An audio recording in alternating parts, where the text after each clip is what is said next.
On February 17, 2007, a horrifying incident occurred at Haidu Tavern, a popular dining spot in Guangzhou, Guangdong Province, China. That evening, Mr. Li Wenhe, a 40-year-old man, went to the tavern to enjoy dinner with a few friends. As a regular customer, he decided to order the restaurant's signature dish, herbal chicken stew. Everything seemed normal, until Mr. Li picked up a piece of meat from the pot and noticed a strange object with an odd shape. At first, he assumed it was just a piece of bone, but upon closer inspection, he was horrified to discover it was a human finger, complete with a fingernail and fingerprint. A chill ran down his spine, and his friends were visibly shocked. Mr. Li immediately called over the restaurant staff to inspect it. At first, the employees were skeptical, thinking it must be some kind of misunderstanding. But once they saw the finger for themselves, they couldn't deny the gruesome truth. Faced with this serious situation, the restaurant manager quickly called the police. Less than 30 minutes later, authorities from the city of Guangzhou arrived on the scene. The Guangzhou police immediately sealed off Haidu Tavern after receiving the report. Upon examining the finger found in the dish, investigators noticed a small tattoo on the second knuckle. It was the letter Z, potentially an initial for common Chinese surnames like Zhen, Zhao, or Zhao, an important clue in identifying the victim. While inspecting the other dishes on Mr. Li Wenhe's table, police found not only the finger, but also several pieces of human tissue mixed in the sauce. Forensic specialists used advanced tools to carefully analyze every part of the dish. The results were chilling. The meat, initially believed to be chicken, was confirmed to be human flesh. Police immediately began questioning the restaurant staff. At first, the employees appeared confused and denied any involvement. However, under further interrogation, one of the kitchen staff revealed a critical piece of information. The herbal chicken stew had not been prepared in-house. According to the restaurant's standard process, this dish was outsourced from an external food supplier and delivered daily to the tavern. This meant that the origin and contents of the dish were not fully under the restaurant's control. Realizing the case could involve something much more sinister, police quickly inspected all remaining food in the restaurant's kitchen. They focused especially on the chicken dishes. Upon opening every container of pre-cooked chicken, they discovered more suspicious pieces of cooked meat mixed in. Initial forensic tests confirmed that the strange meat was, in fact, human flesh. The shocking discovery left not only the police, but the entire restaurant staff stunned. Many trembled at the thought that they had unknowingly served human meat to customers. Authorities immediately sealed off the storage area for the chicken and collected samples for testing. A preliminary investigation suggested that this was not a simple food safety accident. It was likely tied to a serious crime, possibly involving murder. What stood out was that all other dishes at the restaurant showed no signs of contamination. This further supported the theory that the source of the human flesh was the external food supplier responsible for the herbal chicken stew, making it the focal point of the investigation. However, both the identity of the victim and whoever had mixed human flesh into the stew remained unknown. Disturbing questions began to surface. Who was the victim? Who was behind the food facility supplying this chicken? And how many others might have unknowingly consumed this horrifying substance? After confirming the presence of human flesh in the chicken stew served at Haidu Tavern, the Guangzhou police immediately dispatched a special investigation unit to the food processing facility responsible for preparing the dish. Authorities believed this location to be the origin of the contaminated meat, but what they uncovered at the facility went far beyond their initial assumptions. A police convoy headed straight to the outskirts of Guangzhou, to an industrial zone where the supplier was based. Armed with a valid search warrant, officers secured the perimeter to ensure that no evidence or suspect could escape. Upon entry, the investigative team split into smaller units to examine every area of the facility, from the raw materials intake zone to the cold storage, prep stations, cooking areas, and packaging lines. Every food container in the storage room was opened, sealed, and randomly inspected. Officers examined each packet and tray with utmost care. Next, investigators requested all records, supply invoices, inventory logs, and any certifications related to ingredient sourcing. According to the facility's manager, they only purchased whole chickens or fresh chicken meat from a handful of reputable, city-approved suppliers who undergo regular inspections. Once received, the chicken would be cleaned, deboned, marinated with herbs and spices, then cooked at high temperatures and portioned into individual servings for packaging. These were then delivered to restaurants via refrigerated trucks to maintain food safety standards. What shocked investigators most was that none of the ingredients found on site showed any trace of human flesh. Everything, from the freezers to the cooking pots and marinating stations, appeared clean, properly labeled, and free of any suspicious materials. Additionally, the kitchen was equipped with surveillance cameras that recorded every step of the food preparation process around the clock. Upon reviewing this footage, police observed nothing out of the ordinary. Staff brought in chicken, prepped it on the counter, added spices, cooked it, and packaged it. At no point did anyone secretly add foreign substances or act suspiciously. Authorities then detained several chefs, kitchen assistants, and delivery personnel for individual questioning to prevent any potential collusion or cover-up. The head chef, who claimed to have worked at the facility since its opening, firmly stated he had never witnessed any questionable behavior. He thoroughly explained the entire cooking process, even sharing the stew's recipe and cooking timeline. The assistants and packaging staff gave similar statements, insisting they had no knowledge of any human meat being added. They appeared genuinely confused and upset, worried that this scandal would directly affect their livelihoods and reputations. Background checks on all staff members at the facility revealed no criminal records or connections to any criminal organizations. Everyone had stable employment histories and no involvement in any previous criminal cases. After an intense day of investigation, the team left without uncovering any concrete evidence linking the food processing facility to the presence of human flesh in the dish. Rather than confirming their initial theory, the investigators were left with a growing number of unanswered questions. If the human meat wasn't introduced during processing, how did it end up in the chicken stew served to customers?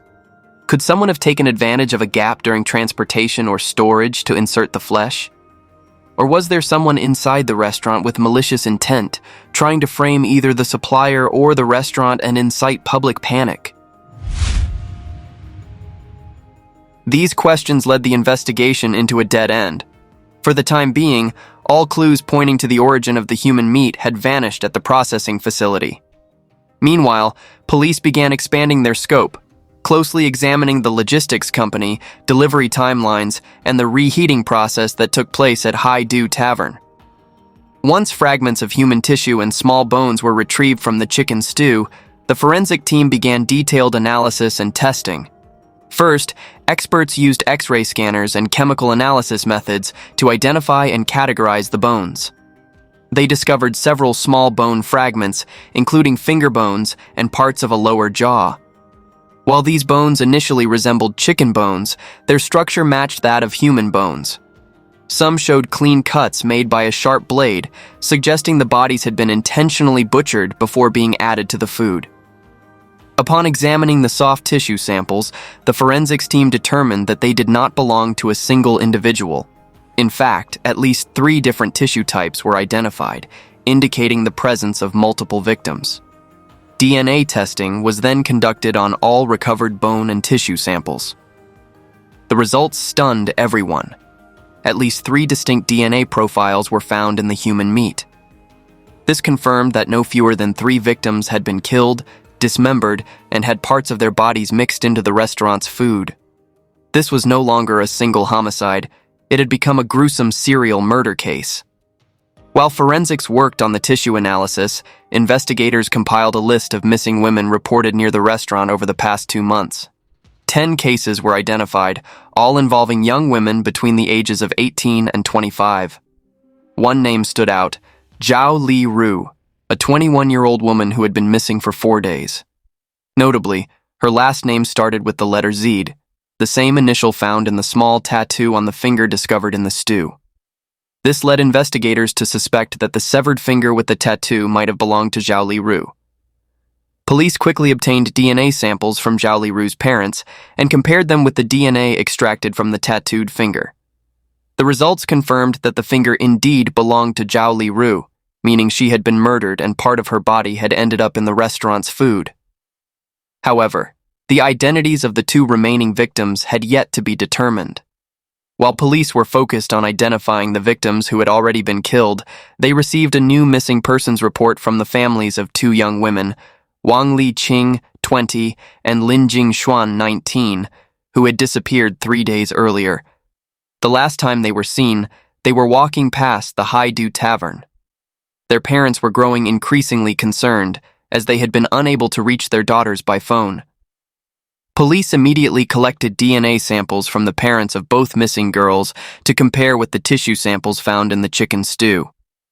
The results confirmed that one of the 3 DNA profiles matched Wang Liqing, meaning she had been murdered and her body dismembered. The remaining DNA sample did not match Lin Jingxuan, which meant she was not among the victims whose remains were found in the food. This discovery marked a major turning point in the investigation. If Lin Jingxuan's body wasn't among the remains, could she still be alive? Could she be held captive somewhere? With this new lead, police implemented several emergency measures. They reviewed all available surveillance footage from around the tavern to gather clues about the girl's final movements. A special task force was assigned to locate Lin Jingxuan, operating under the assumption that she might still be alive. They continued efforts to identify the third unknown victim based on DNA. Investigators expanded the case to consider the possibility that an organized criminal group could be behind the serial murders. After combing through surveillance footage from around the Haidu Tavern, police finally uncovered a critical video related to the disappearances of Lin Jingxuan and Wang Liqing. The footage, captured around 10 p.m., showed the two young women walking near the tavern, apparently on their way home. A few minutes later, a black minivan approached them. Roughly 5 minutes after that, the vehicle suddenly stopped. 2 men wearing dark clothing and gloves swiftly exited the van, approached the girls from behind and subdued them in a coordinated manner, giving the victims no time to react. In less than 30 seconds, the girls were forced into the van, the door slammed shut, and the vehicle sped off. The license plate had been deliberately covered, which initially made identifying the vehicle owner difficult. However, after enhancing the video quality, investigators noticed a long scratch on the van's right door, likely from a collision with a hard object. Part of a decal on the side of the van was also peeling, revealing a layer of white paint underneath. These details helped police narrow down their search to a short list of vehicles with similar markings in the area, opening up a promising new lead. At the same time, police questioned the delivery driver responsible for transporting the chicken stew from the food processing facility to the tavern. The driver, Guo Xing, 35, was a longtime food delivery employee with no criminal record and a stable work history. At first, Jen claimed there was nothing unusual during his delivery. But when asked about his specific travel route, he began to hesitate. Eventually, he admitted to a crucial detail. While en route to the tavern, he had pulled over for about 10 to 15 minutes to use the restroom. He stopped at an empty lot along a quiet road about 3 miles from the tavern. More importantly, he left the truck unlocked, assuming he'd only be gone for a short time. This raised serious suspicions. Had someone approached the truck and placed something into the cargo boxes? Could a malicious individual have taken advantage of that window of time to tamper with or add something to the food? Was the unlocked truck just a coincidence? Or had someone been watching and waiting for the right opportunity? Recognizing this could be a major breakthrough, the police reviewed surveillance footage from the empty lot area and returned to the scene to search for any suspicious clues. After confirming that the delivery truck had been left unlocked while Guo Xing was away, investigators focused on the security cameras around the empty lot where the truck had been parked for roughly 10 to 15 minutes. They analyzed the footage frame by frame, looking for any suspicious behavior during that window of time. Eventually, one of the cameras located about 65 feet from the truck captured something unusual. The footage showed a man walking toward the truck shortly after the delivery driver stepped away. He was a tall, thin man, wearing a worn gray jacket, black pants, and a baseball cap pulled low over his face. He hadn't been seen earlier in the footage. He appeared to have come out of a narrow alley behind the lot, carrying a fairly large bag. At first, he stood at a distance, watching the area as if waiting for the right moment. When he was sure no one was nearby, he approached the rear of the truck, crouched down, and appeared to tamper with the cargo. He remained there for about 5 minutes, then quietly left the way he came, disappearing into the alley. His behavior was highly suspicious, especially since this was the only time the food cargo was left unattended and unguarded. Police immediately enhanced the image and used facial recognition software to run it through their database. After a few hours of analysis, they identified the suspect as Guo Xing, a 43-year-old former chef at the food processing facility where the herbal chicken stew had been prepared before being delivered to the Haidu Tavern. Guo Xing had worked at the facility for 5 years, but had been fired a year earlier following a serious conflict with co-workers. He was known to have a short temper, was described as abrasive, and frequently clashed with others in the kitchen. Notably, he had a long-standing grudge against Guo Xing, the delivery driver. According to records, the two had once gotten into a physical altercation inside the kitchen after Jen complained about delays in food prep. Guo had exploded in anger, yelling profanities and nearly attacking him. Since then, he had held a personal vendetta against Jen. After being fired, Guo Xing had no stable employment, and former co-workers claimed he would sometimes loiter around the industrial zone where the food facility was located. He didn't have a permanent residence, reportedly staying in low-cost rentals in run-down neighborhoods, and was believed to be facing serious financial struggles. Once Guo Xing's identity was confirmed, police reviewed his movements over the past 2 months and uncovered several red flags. He had been frequently spotted in the area near the empty lot where the delivery truck stopped, despite having no known reason to be there. He had no steady job, worked odd gigs, yet still managed to pay rent for temporary housing. About a week ago, Guo Xing suddenly left his residence and no one knew where he went. The landlord said he left with a large piece of luggage and didn't say where he was going. When police questioned people who knew him, they found that no one had seen or heard from him in over a week. All of this further heightened suspicions that he might be directly involved in the case, or at least knew something critical that had yet to come to light. Realizing Guo Xing could be a key link in the investigation, police decided to dig deeper into his whereabouts. After several days of searching, officers finally tracked him down. Using security footage and tips from locals, they discovered that he had been spotted at a small roadside motel in the northern outskirts of Guangzhou. The motel owner reported suspicious behavior. Guo Xing rarely spoke to anyone, only left the room at night, and always returned in the early morning. Most notably, he had a long scratch on his arm that looked like a knife wound. Sensing a major breakthrough, police quickly surrounded the area. When they stormed the room, they found Guo Xing preparing to leave. He was holding a large travel bag, seemingly trying to flee. He was immediately subdued on the spot before he had time to react. At the station, Guo Xing initially denied everything.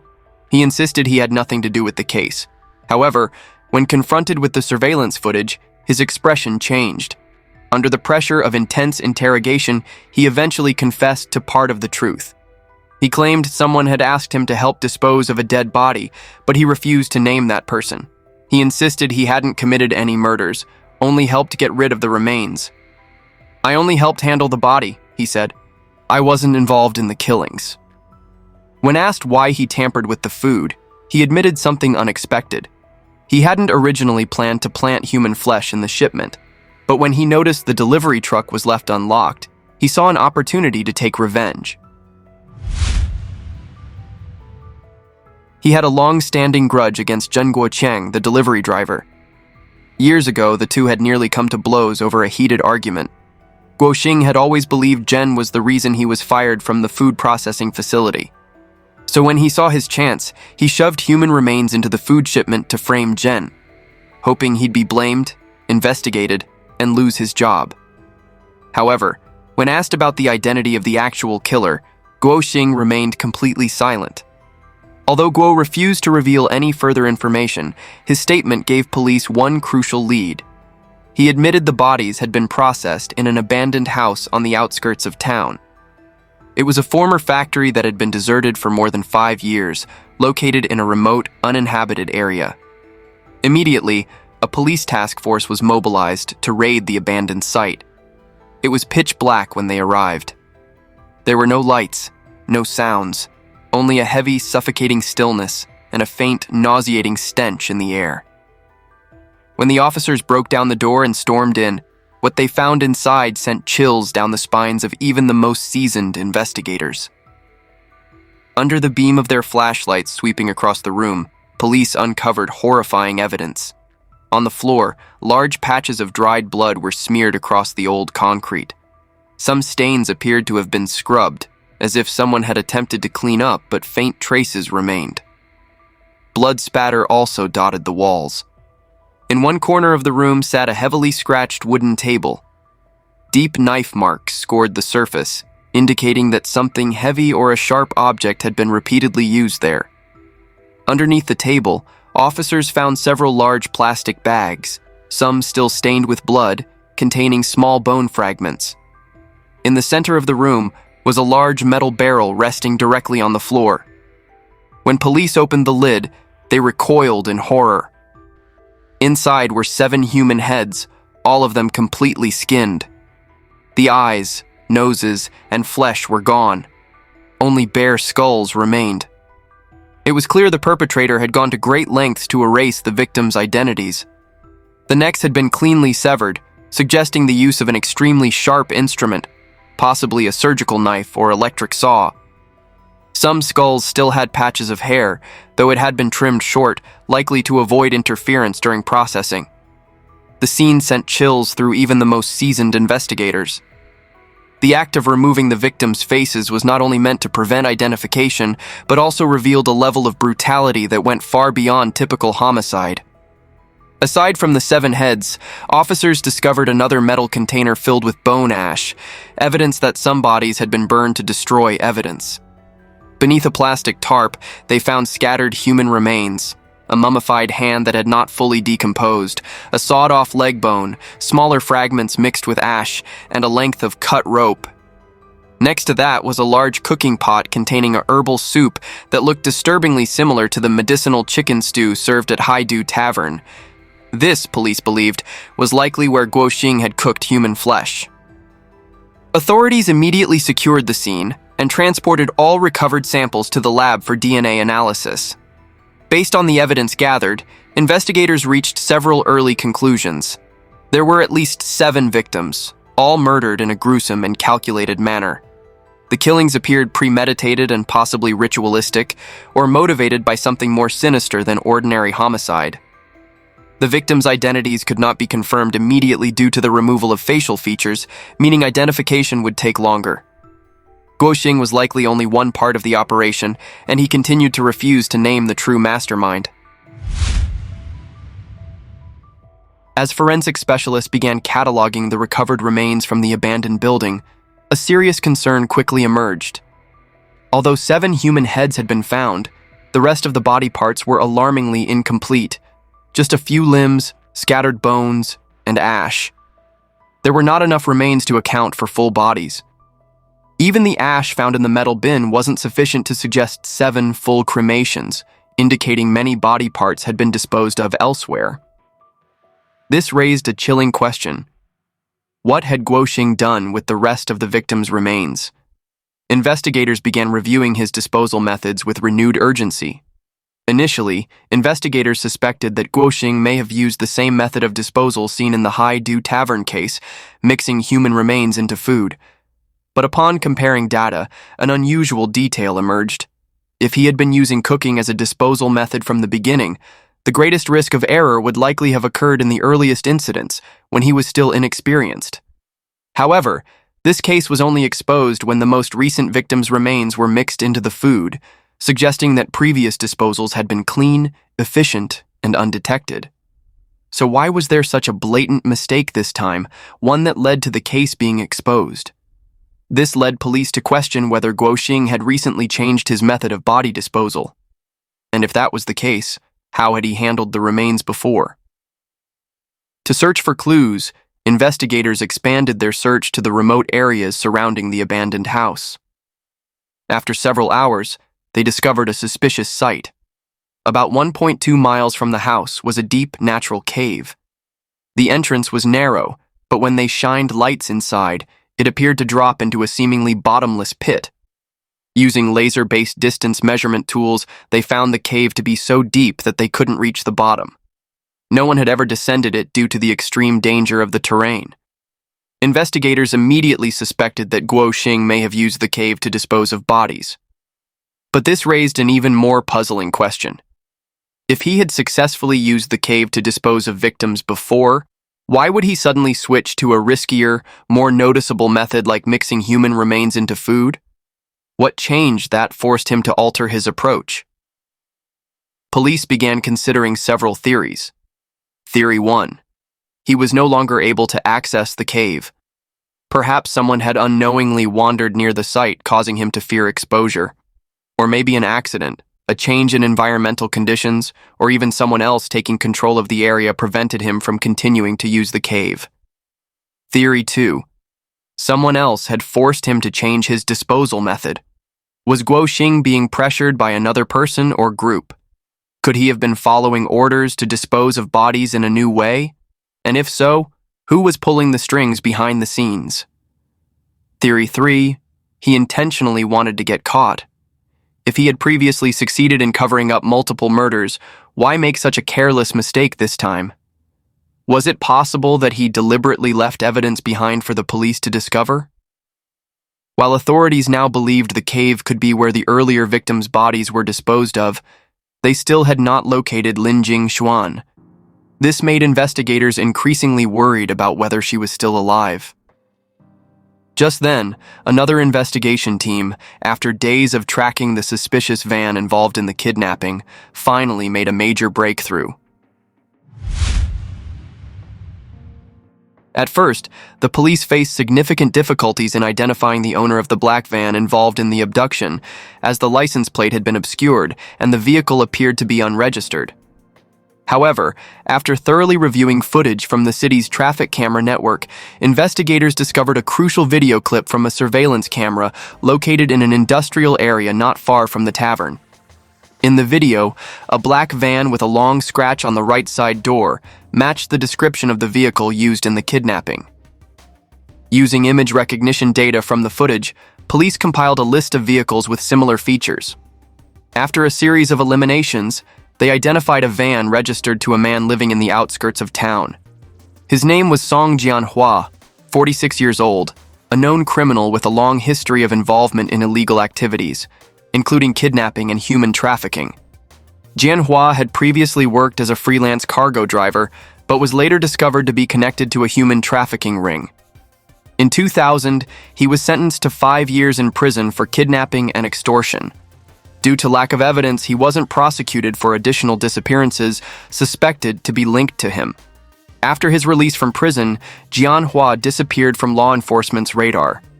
He had no fixed address and frequently moved between remote suburban and industrial areas. Police began tracing his financial activity and discovered that he owned a small house in a secluded suburban area, far from neighbors and heavily trafficked roads, making it a potentially ideal location to keep someone hidden without raising suspicion. Fearing that Lin Jingxuan might be held there, authorities swiftly organized a raid and dispatched a special response team to Jianhua's residence. Upon arrival, officers found the front door locked from the inside. Without hesitation, they forced entry, and what they found inside was horrifying. Lying motionless on the living room floor was the body of a woman showing no signs of life. Her hands and feet were tightly bound, and her body was covered in bruises, indicating she had been brutally tortured before her death. Her clothing was torn, her body emaciated, showing clear signs of prolonged starvation. Most disturbingly, her face had been entirely skinned, exposing the bone underneath, just like the skulls found in the abandoned house. As officers continued to search the premises, one officer heard faint noises coming from a large wardrobe in the bedroom.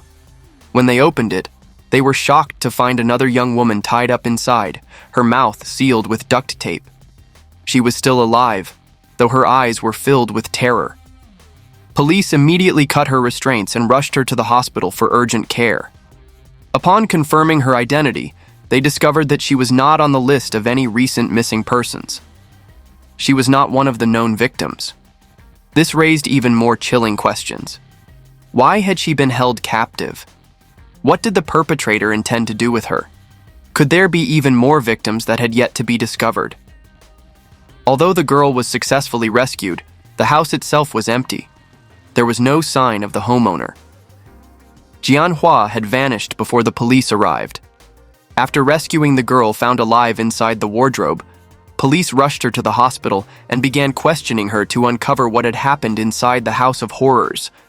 Upon confirming identities, they discovered that the deceased woman, whose face had been skinned, was Lin Jingxuan. The kidnapped girl was Xie Yunyu, a 22-year-old senior at Guangzhou University who had been missing for about 3 weeks. Surprisingly, no missing persons report had been filed. When asked why no one had reported her disappearance, Yunyu stayed silent for a moment, then quietly said that her family didn't live in the area. She had been living independently, so no one noticed she was gone. She explained that she was abducted late one night on her way home and didn't have time to react. When she regained consciousness, she was bound and locked in the house, with no idea where she was or who had taken her. At first, Xie Yunyu appeared terrified and trembled as she recounted her experience. She claimed she had been confined to the wardrobe from the beginning and never saw her captor. All she heard were footsteps at night. She wasn't sure how many people were in the house, but said she occasionally heard strange noises, sometimes groans, other times the sound of something heavy being dragged across the floor. When asked about Lin Jingxuan, she didn't respond right away. Instead, she looked down and clenched her hands. After a pause, she said she didn't know anything about her. One investigator sensed something off about her statement. If she had really been confined all that time, why didn't she show signs of severe exhaustion or physical deterioration like Lin Jingxuan? When asked about her emotional state during captivity, she didn't express fear, but simply repeated a vague phrase. "I heard things I wasn't supposed to hear." One officer felt that something was very strange about her, but there was no solid evidence to detain her. After a thorough examination found no direct link between Yunyu and the crimes, the police decided to release her, though they kept her under surveillance. When she left the station, she didn't appear relieved or happy. She just stared at the ground, her eyes distant and unreadable. Something about her didn't feel right, but the police couldn't explain what it was. All they knew was that she wasn't as simple as she claimed.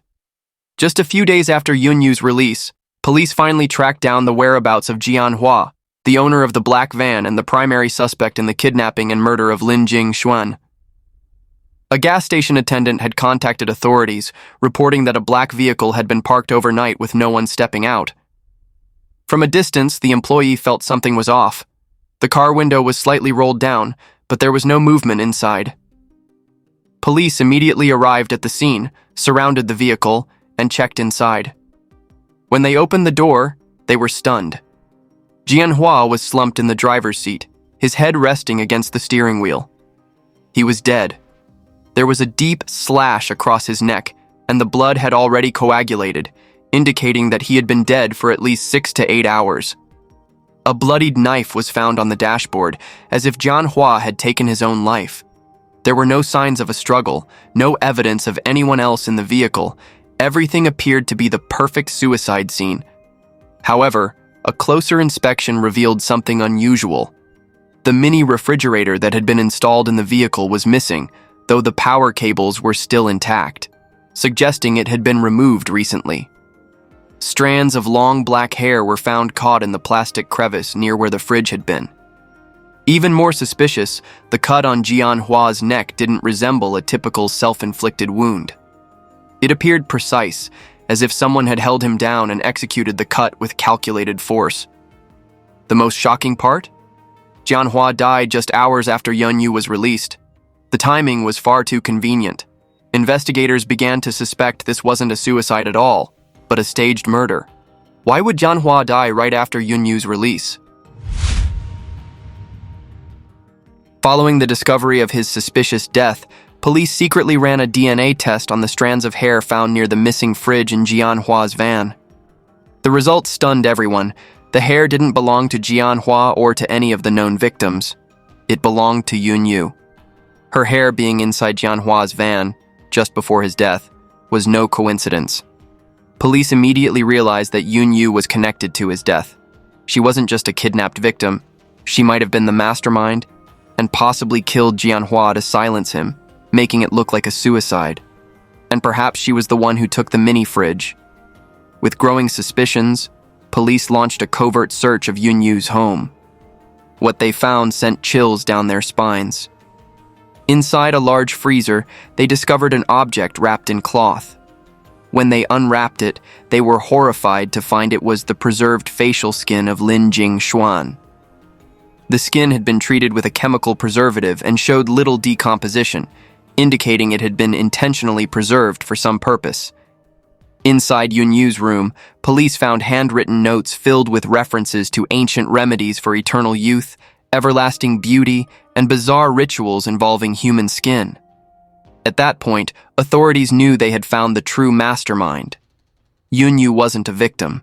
She was the one orchestrating everything. Police arrested her as she returned home. At first, she remained calm, even acting innocent.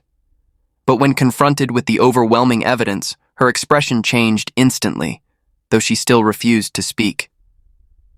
Investigators then brought Guo Xing into the interrogation room with her. The moment she saw him, Yunyu finally showed real fear. She stared at him, lips trembling, as if trying to hide something. Guo Xing also lost his composure, his eyes filled with a mixture of pain and conflict. The police knew they were finally close to the truth.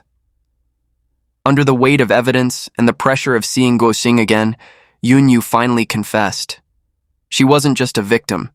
She was the architect behind the entire case, a deeply disturbed woman obsessed with beauty and eternal youth. She believed in an ancient method to stay young forever, and the secret, she believed, lay in the facial skin of young women. But she couldn't have committed these crimes alone. She needed someone to kidnap the victims, someone to dispose of the bodies. And just as she planned, she didn't find just one accomplice. She found two men, both blindly devoted to her. Jianhua, the man with a history of abducting women, was once Yunyu's neighbor. After serving time in prison, he ran into her again by chance, and like a moth to a flame, he quickly fell in love with the woman he had secretly admired for years. Sensing this, Yunyu began to manipulate him. She subtly hinted that she needed something special to maintain her beauty. She didn't have to be explicit. Just a promise of a future together was enough for Jianhua to do anything for her. Guo Xing wasn't a cold-blooded killer from the start either. He was rough, short-tempered, but not inherently evil. In the past, he'd suffered an injury, and Yunyu had once helped him. Just a small act of kindness, but it left a lasting impression. He became deeply grateful, and slowly, he developed feelings for her. When Yunyu realized he too had fallen for her, she crafted the perfect act. She pretended to have been kidnapped by Jianhua, crying and begging Guo Xing for help. He saw her beaten, threatened. It drove him mad with the need to protect her. Jianhua began ordering him to dispose of the bodies. If he refused, he threatened to kill Yunyu. Guo Xing didn't want to hurt anyone, but he believed he had no choice. He did everything, hiding bodies, cleaning up evidence, following Jianhua's every order, just to save her. What he didn't realize was that he was being manipulated from the start. He wasn't saving Yunyu. He was a puppet on her strings. Before Lin Jingxuan was abducted, Guo Xing quietly returned to the abandoned house one night, and what he saw would haunt him forever. He witnessed Yunyu carefully peeling the facial skin off a young girl. At that moment, her face no longer looked like someone vulnerable needing protection. It was the face of a cold-blooded murderer. Her hands didn't tremble. She was precise, skilled, almost clinical. like she had done it many times before.